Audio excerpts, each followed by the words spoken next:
शुक्रिया हमारे आप सारे साथी, आपको तकलीफ दी कि कल प्रधानमंत्री जी यहाँ पे आ रहे हैं उद्घाटन के सिलसिले में, लेकिन हमें लगता है कि ये प्रताप सिंह जी का सपना स्वर्गीय श्रीमती इंदिरा गांधी जी ने पूरा करने के लिए उसका फाउंडेशन स्टोन यहाँ पे रखा था। हम स्वर्गीय इंदिरा गांधी को श्रद्धांजलि अर्पित करते हुए कि वाकई वो विजनरी लीडर थे कि कश्मीर से कन्याकुमारी तक ट्रेन के ज़रिए लोगों को जोड़ा जाए, जो जिसकी शुरुआत थी, जो कल एक अंतिम चरण में यहाँ पे पहुँचा है। और हमें लगता है कि इस दौरे से हमारे लोगों की भी काफ़ी उम्मीदें उनसे बंधी हैं कि ये दौरा सिर्फ उद्घाटन तक सीमित यहाँ पे नहीं, जो जम्मू कश्मीर के हालात यहाँ पे बने हैं, हमें उम्मीद है कि उस हालात के सिलसिले में कोई अच्छी घोषणा वो यहाँ पे कर पाएँ और यहाँ के हालात के माध्यम से जो पुंछ या वार लाइक पोजीशन में जो हमारे लोगों के नुकसान पुंछ जैसे इलाके में हुआ, चाहिए तो ये था कि वहाँ पे भी थोड़ा सा टच वो दे पाते कि वहाँ के लोगों को जो नुकसान हुआ उनका कॉन्फिडेंस बिल्डिंग मेयर का एक पार्ट यहाँ पे बनता। और आज भी कई लोग जो हैं वो छत के अंदर नहीं हैं क्योंकि मकान उनके काफ़ी गिर गए, तबाह हो गए। फौरी तौर पर इन जो पैकेज है उसमें विलंबता यहाँ पे हुई।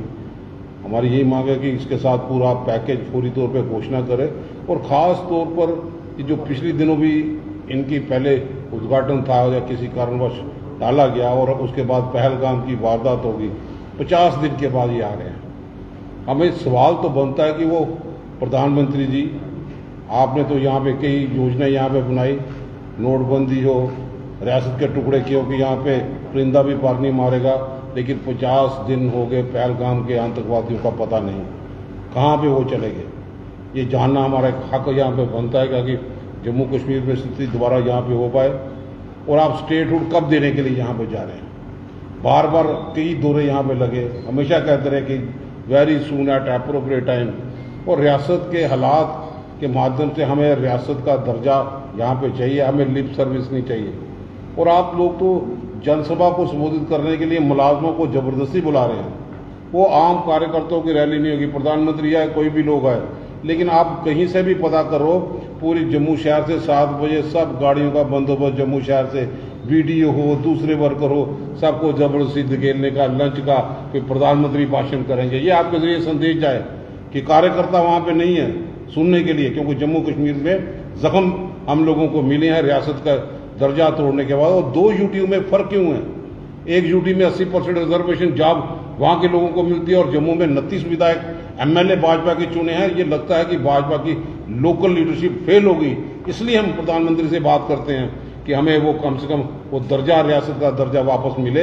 आप कितनी दिक्कतें यहाँ पे उसका जिक्र शर्मा साहब बाकी भी करेंगे, चाहे वो डेली वेजर्स हो, उनका रेट लद्दाख में क्या और यहाँ पे क्या मिल रहा है। हमारे लोग आज भी दर दर की ठोकरें यहाँ पे खा रहे हैं। तो मैं कहूँगा शर्मा साहब से बाकी लोकल मुद्दे जो हैं जो रिलेटेड है वो उससे बात करें। देखिए, बल्ला साहब ने जिस तरह बताया कि प्रधानमंत्री आएंगे और जो समस्याएं और लोगों की उम्मीदें हैं उनको उजागर करना हमारा दायित्व है। पहली बात तो यह है कि इस ट्रेन का उद्घाटन मीडिया के माध्यम से पता चलता है कि इनपुट्स थे, इंटेलिजेंस इनपुट्स उस वक्त नहीं हुआ, लेकिन एडवांस इनपुट्स होने के बावजूद जम्मू कश्मीर का कोई कोना नहीं है यहाँ पे इंटेलिजेंस के बावजूद ये पता हो कि यहाँ लोग जमा होते हैं, यहाँ सैलानी आते हैं, यहाँ पर्यटक आ रहे हैं। 2000 लोग डेली वहाँ जाते थे। तो एक बड़ा अहम सवाल है कि वहाँ इतना बड़ा सिक्योरिटी लैप्स क्यों हुआ? एक भी सुरक्षा कर्मी वहाँ के लिए नहीं था। जो इतने जंगल के अंदर लोग सैर करने आते थे, क्या वजह? आज तो हम ये पूछना चाहते हैं प्रधानमंत्री जी, किसको जिम्मेदार ठहराया कि जिनका फेलियर था, सिक्योरिटी लैप्स था? गृह मंत्रालय इसको देखता है या लाठीचार्ज भी उनके ऑर्डर के बिना नहीं होता? क्योंकि मुख्यमंत्री असेंबली के फ्लोर पे कह चुके हैं, जब डेली बेसिस पे लाठीचार्ज हुआ तो उन्होंने कहा ये मेरे हाथ में नहीं, ये कंट्रोल रूम अलग है। तो उसके बावजूद वहाँ क्यों सुरक्षा नहीं थी? और इतना बड़ा कांड करने में पाकिस्तान और उसके आतंकवादी कामयाब हुए। दूसरा सवाल कि जो 18 महीने से वो आतंकवादी, जैसे बल्ला साहब ने पूछा, 3 हत्याकांड वो गगनगीर से लेकर के 3 हत्याकांड पहले कर चुके थे। ये चौथा जो सानिया उन्होंने किया दर्दनाक, वो कामयाब हुए। आज उनके खिलाफ क्या कार्रवाई, वो एलिमिनेट हो गए, वो पकड़े गए, या क्या कार्रवाई हो रही है? आप तो कहते हो परिंदा पार नहीं मार सकता। ये बहुत अहम सवाल है, और किस पे जिम्मेवारी आयद करोगे, कौन जिम्मेवारी लेगा? आप पार्लियामेंट से भाग रहे हो, आपने स्पेशल सेशन नहीं बुला रहे। सारी ओपोजिशन के लीडर हैं, राहुल गांधी सिर्फ कांग्रेस के ही नहीं, ओपोजिशन तमाम, कल भी 18 पार्टियों ने लिख के दिया, आप अधिवेशन नहीं बुला रहे, ऑल पार्टी मीटिंग को चेयर नहीं कर रहे। जो सवालात हैं, देश के साथ सारे लोग, सारी ओपोजिशन, सारी पार्टी, सारी हर धर्म का आदमी खड़ा रहा। जम्मू कश्मीर के लोगों ने, पुंछ के लोगों ने, जैसे इन्होंने कहा, सबसे ज़्यादा पीड़ा सहन की, शहीद हुए, बच्चे शहीद हुए, उनके घर टूटे, तमाम बॉर्डर के लोग, लेकिन किसी ने नहीं कहा। उन्होंने मोदी सरकार को, सेना को, देश को, इनको कहा कि जहाँ तक जाना चाहिए, हम शहीद हो गए, हमें नुकसान होगा, हमारे नियत थे, फौजी हैं बॉर्डर पे सिविलियन, उनको टारगेट किया पाकिस्तान ने, लेकिन किसी ने नहीं कहा कि हम पीछे हटेंगे। लेकिन क्या वजूहत हुई कि आपने इसी इशारे पे ट्रंप के एक टेलीफोन पे जो है वो, यहाँ हमने मैसेज पढ़ा, मैं और भल्ला साहब थापा जी के घर से आ रहे थे, शहीद थापा के घर से, और ट्वीट आ गए। ये सवाल के जवाब देश मांगता है, और आपको आज युद्ध विराम आपने कर दिया, उसके बाद तो देना चाहिए। और भी सवाल आते हैं ना, आप वहाँ करोगे, यहाँ आ रहे हो तो देश को बताओ, यहाँ के लोगों को बताओ। और उनकी पीड़ा के लिए पुंछ का जिक्र नहीं किया उन्होंने, देश के खिलाफ, देश के नाम जब संबोधन किया मोदी जी ने, पुंछ के जख्मों को जिक्र तक नहीं किया। आपके गृह मंत्री इतने दिनों बाद आते हैं, लीडर ऑपोजिशन पहले जाता है, और वहाँ पे डीसी और एसपी को जम्मू बुला लिया जाता है। आप लोगों के लिए वो आ रहे थे। ये तमाम सवालात हैं। और दूसरी बात, जिस तरह से हमने कही कि जम्मू कश्मीर लद्दाख एक स्टेट, जिसको तोड़ के आपने 2 यूटी बनाई, जो कानून लद्दाख के लिए, करगिल के लिए अच्छा है, वो जम्मू के लिए क्यों बुरा है? बीजेपी जवाब दे। क्यों नहीं हमारे बच्चों के लिए आरक्षण होगा? हमारी तो मांग है कि फुल स्टेट हुड वापस करिए, और लैंड, जॉब्स और नेचुरल रिसोर्सेज, जो पहाड़, हमारी नदियां आप लूट के जा रही हैं, उनको प्रोटेक्शन के लिए कॉन्स्टिट्यूशनल प्रोटेक्शन दीजिए। लेकिन तब तक, जब तक वो देते, आप जो लद्दाख को दे रहे हो, सिमिलर पैटर्न पे जम्मू कश्मीर यूटी को भी वो प्रोटेक्शन मिलनी चाहिए। और जिन लोगों के साथ आपने वादा किया था, daily wager, need base, SPO, home guard, anganwadi workers, ASHA workers, CIC operators, मुख्तलिफ किस्म के लोग, रेवरेज जंगलात, कि आप लोगों के साथ इंसाफ होगा, आपको पक्का किया जाएगा। 11 साल के बाद आप फिर आ रहे हो, उनके बारे में क्या पॉलिसी है? आपने तो पैकेज दिया, चुनी हुई सरकार कमेटी बना रही है, लेकिन उनके लिए पैसा चाहिए। आपने 6,500 करोड़ हमारा बजट कम कर दिया, बजाय कि आप मदद करते कि इतने सालों के बाद चुनी हुई सरकार बनी।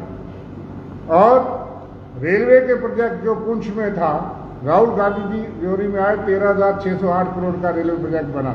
आज 11 साल के बाद वो कहीं नजर नहीं आ रहा। बनी कसौली से भद्रवाह किश्तवाड़ तक रेलवे प्रोजेक्ट, वो नहीं आ रहा। आपने कश्मीर में कुछ प्रोजेक्ट सेंक्शन किया, अच्छा किया रेलवे के, लेकिन जम्मू सूबा, जिसने आपसे बहुत उम्मीदें की थी, उनके लिए क्या है? आपने रिफ्यूजियों के भी, जो पाकिस्तान अधिकृत के से आए थे, उनके लिए भी कहा था असेंबली सीटें 8 होंगी। आप सबको 30-30 लाख, जो हमने पैकेज भेजा था, कांग्रेस और एनसीए, भल्ला साहब, हम सब लोग उसमें शामिल थे, वो पैकेज कहाँ गया? क्यों नहीं रिफ्यूजीज के लिए पैकेज? अनएम्प्लॉयड यूथ के लिए आपका क्या पैकेज है? कश्मीरी पंडित की रिहेबिलिटेशन और उनके पैकेज मनमोहन सिंह ने जो किया था, उससे आगे आपने क्या किया? अभी भी 108 घर 3 शेड में भल्ला साहब में गए थे कि वो दबा हो गए। टीम के अंदर वो सारे फैब्रिकेटर वो लोग रह रहे हैं। 11 साल में आप 108 फैमिली के लिए यहाँ व्यक्ति की तरह फ्लैट नहीं बना सके। क्या किया वो बताना चाहिए। वो ठीक है, वो आ रहे हैं, उनका स्वागत है, लेकिन ये वो सवालात हैं। और आज बॉर्डर के लोगों के लिए बंकर्स, अब तो जो बॉर्डर टाउन है वहाँ पे गोले पड़े, जम्मू में भी पड़े, लेकिन आप कम्युनिटी बंकर्स, इंडिविजुअल बंकर्स, आपको पाकिस्तान की नजरिए के मुताबिक बंकर सेंक्शन करने चाहिए। मेरे नौशहरा में 14 फैमिली एक बिल्कुल एक्सट्रीम बॉर्डर पे है, 6 फैमिली माइनॉरिटी, वहाँ एक भी बंकर नहीं। पिक एंड चूज पे बंकर बने, जो बंकर बने उनका ऑडिट हो। कहीं एक बच्चा जो है वो बंकर को सफाई और बिजली के कारण मर गया, क्यों कि वहाँ आपने छत नहीं डाला। किस किस्म के बंकर बने, उनका पूरा सोशल ऑडिट हो कि जो बंकर काम के लायक नहीं है, जिनमें बरसात में पानी भरा है, आपने वॉशरूम नहीं बनाए अंदर, अगर 4 दिन गोलाबारी चलती रहेगी तो एक तो लोगों की ये डिमांड थी कि मैसिव लेवल पे फाइनेंशियल पैकेज के साथ साथ रिक्रूटमेंट पैकेज भी दीजिए वाटर एरिया को, और जहाँ बंकर्स बनाए वो बनाए, और 5 महल्ले के प्लाट जो है बॉर्डर एरिया के लिए उनके लिए वो घोषणा करे। कल लोगों को इंतजार है कि बॉर्डर के लोगों के लिए जो इस जंग से हमने सीखा, कोई स्पेशल प्रधानमंत्री पैकेज जम्मू कश्मीर के बॉर्डर एरिया के लिए इन चीज़ों से डील करने के लिए अनाउंस होगा, हम उम्मीद करते हैं। कोई रिक्रूटमेंट पैकेज अनाउंस होगा, हम उम्मीद करते हैं। कोई डेली वेजर्स के लिए और अनएम्प्लॉयड यूथ के लिए वो कुछ कहेंगे, हम उम्मीद करते हैं। वो नौजवान उम्मीद करते हैं जो 45 साल का रिकॉर्ड अनएम्प्लॉयमेंट का टूट गया, रिफ्यूजीज जिनके साथ में वादा किया था वो इंतजार करते हैं, और कश्मीरी पंडित्स जो लोग रिहेबिलिटेशन के लिए आपने बड़े बड़े वादे किए थे वो इंतजार करते हैं, और साथ में इंतजार करते हैं वो सवालात कि पहलगाम क्यों हुआ, किसकी लापरवाही से हुआ, किसकी गलती से हुआ, और वो आतंकवादी वो कहाँ हैं, ये सवालात अहम हैं। और हम जो प्रोजेक्ट्स मैंने जिक्र किया रेलवे और कनेक्टिविटी जम्मू सूबे के, ये उनके बारे में उनका क्या है, कहाँ है, और यूपीए 1 और 2 में 24,000 करोड़ का पैकेज मनमोहन सिंह सरकार ने 2004 में दिया था, और उसके बाद 36,000 करोड़ का उस वक्त उस पर खर्च हुआ हाइडर प्रोजेक्ट्स और बाकी चीज़ों पे। ये सारे जो प्रोजेक्ट्स हाईवे के टनल 9 किलोमीटर नेशनल टनल जो है वो कांग्रेस ने 75% कंप्लीट की थी, ये भी वो करने आ रहे हैं। सरकारें ऑनगोइंग होती हैं, कंटिन्यूटी में चलती हैं। एक सरकार प्रोजेक्ट सैंक्शन करके शुरू करती है, दूसरी मुकम्मल करती है, उसका भी स्वागत है। लेकिन इसके साथ साथ टूरिज्म तब प्रमोट होगा जब सुरक्षा का माहौल होगा। जब पहलगाम जैसी घटनाएं हो रही हैं इतने बड़े पैमाने पे जम्मू सूबे में जिस तरह के हालात हैं, इसलिए हम चाहते हैं टूरिज्म बढ़े, पिलग्रिमेज भी बढ़े, उसके लिए कनेक्टिविटी भी चाहिए, उसके लिए सहूलतें भी चाहिए, लेकिन एक सुरक्षा का माहौल चाहिए, और जिसके लिए वो तैयार किया जाए। सब लोग कश्मीरी पंडित की वापसी के लिए सबने कहा है, एक पेज पे हैं, और बाकी चीज़ें कि अनएम्प्लॉयमेंट इन चीज़ों पे हम सब एक पेज पे हैं, हम समझते हैं। और प्रधानमंत्री जी से कई उम्मीदें भी हैं और कई सवालात लोगों की जनता की तरफ से कांग्रेस पार्टी अपना फर्ज समझ के ये जो है वो उठाना चाहती है, जिसका जवाब हम कल सुनना चाहेंगे। आपके कोई सवालात हैं तो। सर क्या लगता है सिक्योरिटी लैब्स कहाँ पर हो रहा है, क्योंकि आप ये देख रहे हैं कि काफी समय से एम्प्लॉयमेंट जो है उसकी भी कमी नजर आ रही है। नौकरियों की अगर बात करें सिविल डिफेंस उनकी भी भर्तियां नहीं निकल रही है, तो कहीं ना कहीं वो फोर्स कम हो रही है। तो क्या आपको लगता नहीं कि वो जरूरी है पहले वहाँ पर भर्तियां? पहले आपके 2 सवालात हैं, एक तो सिक्योरिटी लैब्स है जो पहलगाम में हुआ, जो सरकार ने आल पार्टी ने माना भी है, और लेकिन जिम्मेवार कौन? इसी ज़माने में रेलवे में एक्सीडेंट होता था, जनेश्वर मिश्रा ने एज ए मंत्री इस्तीफा दे दिया। मुझे लगता है गृह मंत्री को इसकी मॉरल रिस्पॉन्सिबिलिटी ऑन करनी चाहिए, और जो लोग इसके लिए जिम्मेवार हैं उनके खिलाफ कार्रवाई होनी चाहिए। दूसरी जो बात आपने कही कि इस वार लाइक सिचुएशन में डिफेंस बड़े बड़े जनरल्स ने ये कहा है कि फौज की कमी होगी। बड़े सीनियर जनरल में किसी का नाम लेना चाहता, उन्होंने कहा कि 1,80,000 से ज़्यादा फौज इन्होंने भर्ती कम की। देश को बताते हैं कि हमने बहुत मजबूती की, लेकिन उन्होंने कहा फौज में कमी होगी। अग्निवीर की वजह से हमें लगता है कि उसमें फर्क पड़ा। और जो सवालात इंडियन एयरफोर्स के चीफ ने उठाए कि हमें समय पे कहा जाता है कि जहाज इतने मिलेंगे, वो कभी पूरे नहीं। ये बहुत वो सर्विस एयरफोर्स के चीफ हैं, और CDS जो चीफ ऑफ डिफेंस तो उन्होंने कई चीज़ें कही। ये बड़े सवालात हम पार्लियामेंट सेशन के लिए और केंद्रीय नेतृत्व के लिए छोड़ते हैं कि सरकार अपोजिशन पार्टी की मांग इसीलिए है कि इस पर चर्चा हो कि देश कहीं खतरे में तो नहीं है। ये बड़े सवालात हैं कि हमको 42 स्क्वाड्रन चाहिए एयरफोर्स को और हमारे पास 30 है। इसलिए ये सवालात तो देश स्तर पे बड़े लेवल पर उठ रहे हैं। इन चीज़ों पर भी ध्यान करेंगे। हम जम्मू कश्मीर के लोग जो है सीधे जद में, आज भी शेलिंग हुई, फायरिंग हुई, हमारे लोग मारे गए, हमारे लोग जख्मी हुए, हमारे लोग शहीद हुए, और इसलिए अब उनकी सुरक्षा के लिए कह रहे हैं कि बॉर्डर के लोगों के लिए पैकेज दीजिए, बंकर्स, बाकी सुरक्षा, और रिक्रूटमेंट करिए, क्योंकि लोकल्स जो हैं वो इन्फिल्ट्रेशन को भी रोकेंगे। पिछली सरकारों ने इसी तरह से मिलिटेंसी को भी काबू किया था। सिविल डिफेंस और बॉर्डर डिफेंस जो है यहाँ पे लोकल लोगों के लिए पैकेज देंगे तो उसमें फायदा देश का होगा। तो क्या लगता है स्टेट लगता नहीं, हम तो मांग कर रहे हैं, सुप्रीम कोर्ट में इन्होंने कहा, पार्लियामेंट ने कहा, यही तो हमने अभी तो कोई चर्चा नहीं हुई। आज हम मांग कर रहे हैं कि आपके वादे हैं, आपने पार्लियामेंट में यहाँ का इश्तिहार दिए कि चुनाव करो, फौरी स्टेटहुड, चुनाव भी हो गया, सरकार भी बनी है, आप इख्तियार नहीं दे रहे, चुनी सरकार के पास लाठीचार्ज का इख्तियार नहीं है। यही हमने सवाल किए। आज इस आपके माध्यम से हम सारी लीडरशिप पार्टी की तरफ से यही हमारे सवालात हैं कि जो वादे आपने किए थे, जो यहाँ का राइट बनता है युवाओं का, लोगों का, लोकल्स का, जम्मू कश्मीर के ओरिजिनल रेजिडेंट्स का, वो बहाल करिए। आप लद्दाख के लिए कह रहे हैं, वो लोग एजुकेशन करते हैं। जम्मू में लोगों ने नुमाइंदगी दी बीजेपी को, भोला साहब ने ठीक कहा, वो लोग क्या कर रहे हैं?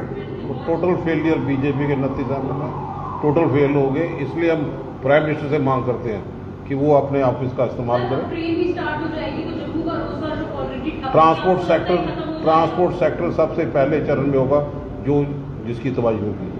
टैक्सी वाले हों, ट्रक वाले हों, तो ये सारे ऑयल टैंकर वाले हों। ऑलरेडी दरबार की वजह से रघुनाथ बाजार खत्म हो चुका है, तो अब ये ट्रेन जब जाएगी तो क्या लगता है आपको कि टूरिस्ट यहाँ पर रुकेगा? वो तो सीधा श्रीनगर जाएगा या कटरा जाएगा, जम्मू तो बिल्कुल तबाह हो चुका है। इसलिए हम गुजारिश करेंगे कि जम्मू में टूरिस्ट डेस्टिनेशन सेंटर में बड़े स्तर पर बनाने की भी ज़रूरत है, ताकि इकोनॉमिकली जम्मू भी मजबूत हो। बाकी सारे सवाल तो आएंगे, इसलिए हमने आप लोगों के माध्यम से प्राइम मिनिस्टर साहब को सिर्फ याद कराने की कोशिश की कि अब स्टेट रूट बहुत ज़्यादा लंबा अरसा हो गया, इसको फौरी तौर पे वापस दे, ताकि नौजवानों की उम्मीद पे हमारे लोग अच्छे ढंग से उतर पाएँ। जब 29 MLA चुन के भेजे, जब उनका कोई फ़ायदा किसी लोगों को नहीं, अपनी आवाज़ नहीं बुलंद कर सकते, लद्दाख जैसे वो कामयाब हो जाए, तो इसलिए वक्ती तौर पे हमें यही चाहिए कि स्टेट रूट पूरी तौर पे रिस्टोर करें। अगर आप दांतों की किसी भी समस्या से परेशान हैं और महंगा डेंटल ट्रीटमेंट करवाने में असमर्थ हैं, तो अब आपके लिए डेंटल केयर सेंटर लेकर आया है विशेष ऑफर। अब किसी भी महंगे दांतों के उपचार पर आपको मिलेगा 50% का विशेष डिस्काउंट, जबकि हमारे यहाँ शुक्रवार को दांतों की हर समस्या को मुफ्त में देखा जाएगा। हमारा पता है dental care centre 2, satellite enclave, near Shiv temple lane, Sunjwan road, Jammu. Mobile number 9419102596। Jammu Kashmir की खबरों के लिए जुड़े रहिए GK अपडेट के साथ।